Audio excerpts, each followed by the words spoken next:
In true Disney princess tradition, all the best female supermodels seem to have fairy tale origin stories.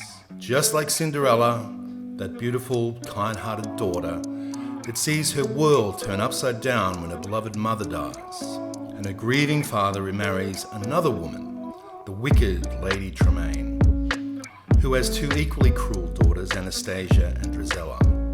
The model's journey seems all too predictable. They're bullied at school for being too gangly, too tall, too flat-chested, too strange-looking.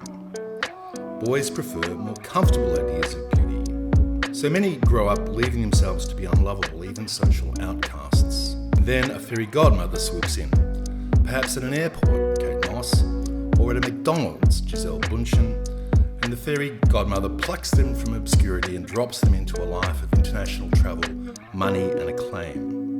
Transformation from ugly duckling to fairy princess complete. Cruel stepsisters are vanquished and the doorbell rings heralding Prince Charming. Cinderella and co don't have anything on Adut Akech's origin story.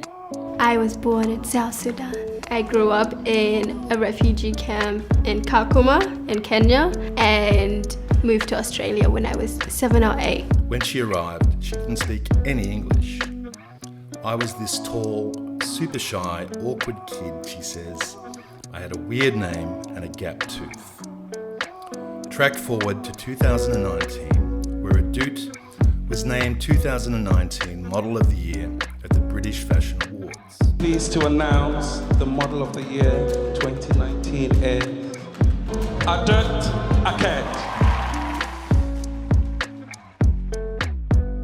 Adut credits her indefatigable work ethic to a single-parent mother, who after arriving in Australia as a refugee, Akech's mother worked in a laundry as a supervisor. She'd wake up at 4 a.m. and come home at 10 p.m. Akech is a long-time diversity campaigner.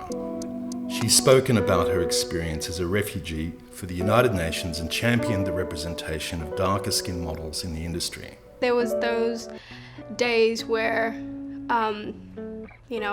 our families would be scared that there was a group of people coming to try and kill us, and I always knew, but nobody really sat us down and told us what was going on. So I remember those days where our families would just be packing and everybody's panicking. And sounds like your parents were sort of wanted to make sure that you guys had they kind of protected you from that, or tried to.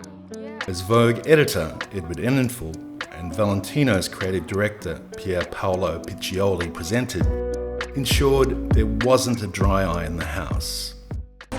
Whatever it is that you want to do, whether it's modeling or acting or medicine, you should never doubt yourself or let the world convince you that it is not possible.